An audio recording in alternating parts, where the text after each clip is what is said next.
Good morning. This is Mr. Pym, and I am going to help you through using Pixlr and Font to make a typography page.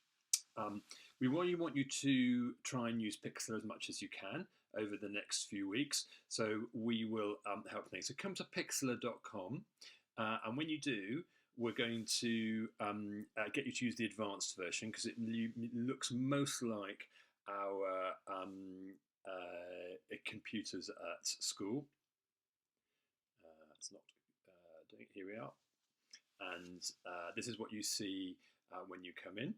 And we will get rid of this and see that. So what I'm going to do now is I'm not going to log in because I'm not a Pixlr member, and I don't think you should become either. But I'm just going to click Open Image, and even better than that, Create New. You click the Create New button, you then get to this screen here. And what I want you to do in here is create an A3 page. So you do that by calling it A3. Well, you can call it whatever. You think we'll call it Festival Typography, and that gives the name to your document. And then in here, I want you to write 1754. And then I want you to write in here 2480. And these are the correct sizes for A3. It will really help you when you print it out backbone. So it's 1754 by 2480. Click Create, and there you have your A3 page ready to work on. The next stage is to get your saved font pictures into your chosen fonts in. Now it depends on your computer, but mine looks a little bit like this. So if I click on the Finder here, I've already made some screenshots of my fonts. So I've got this one here, and if you just drag it over the top here, you can see here that I've dragged the file and it just says dropped open file. That's great. And when you do that, it's really important that you don't click Create New again. That will make a new document. What you want to do is click Add Current. Cut down and trim the object really nicely using this tool, which is a cutout or mask tool, which I don't think Photoshop has an equivalent. I'm going to look for it when I get back. But first of all, use a cutout trim mask, and you can see that this gives you a little dotted line when you draw around. So you can just click to the ones that you want, the exact shapes that you want. So you can cut like that, and look, it takes away all the background. So that's great. I've got my first background. So that's really, really excellent. I think I might add a layer now to be able to get other things. So I can add a new layer here, which is going to be a color layer. So I'm going to add an empty layer like this, and it's layer 4, very similar to Photoshop. Drop it underneath, and then I'm going to fill that with a white fill, so that I know that I've got the white background and things. So in the bottom here, do it on a white one. Of course, actually, it being Glastonbury, it might be better on a colour. So I'll double click on here, and I'm going to use a nice warm orange, I think. But obviously you've got your mixer just like you have on Photoshop, so that's good. So I'm going to now fill it in. So that's great. So I've got a nice background now, and I can move on to the next stage.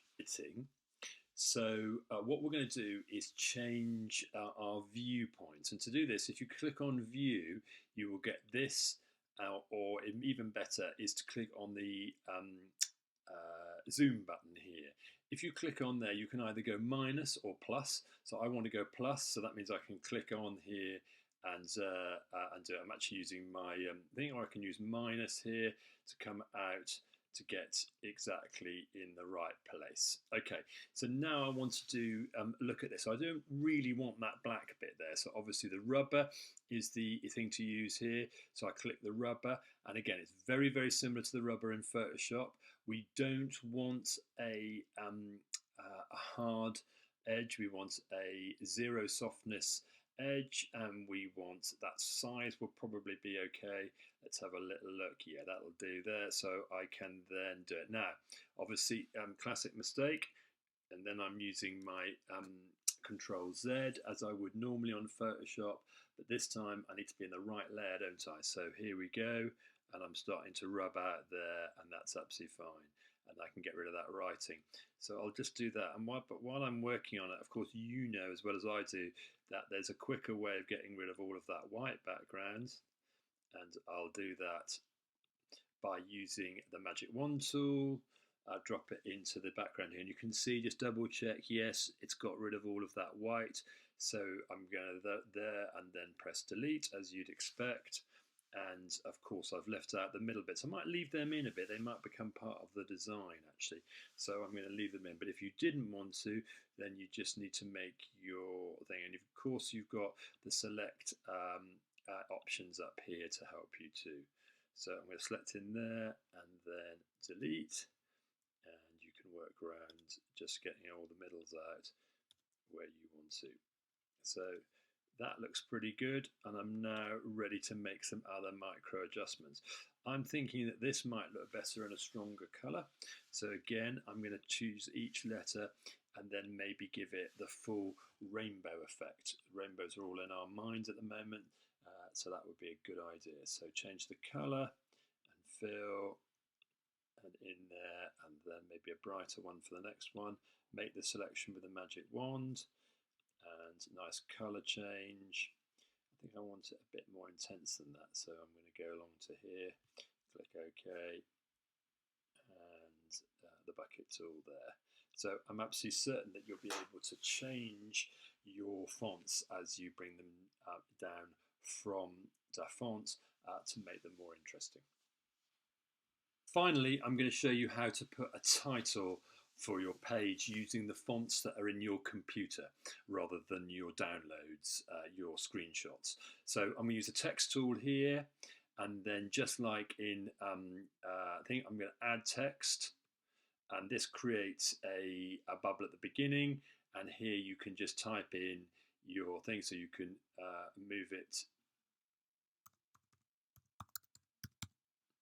and then this creates a new title to do it. But as usual, I can change lots of stuff here by changing it to a different font, and then making it, changing its styles, and creating different spaces between the letters. And I can do the size. So I can make it much bigger to fit my page, maybe a bit smaller than that. There we go. And then I can change the colour. I'm going to make it black, and I can move that then up to the correct place. And there's lots of things to play for then to make my typography page. So now you've got the basic tools.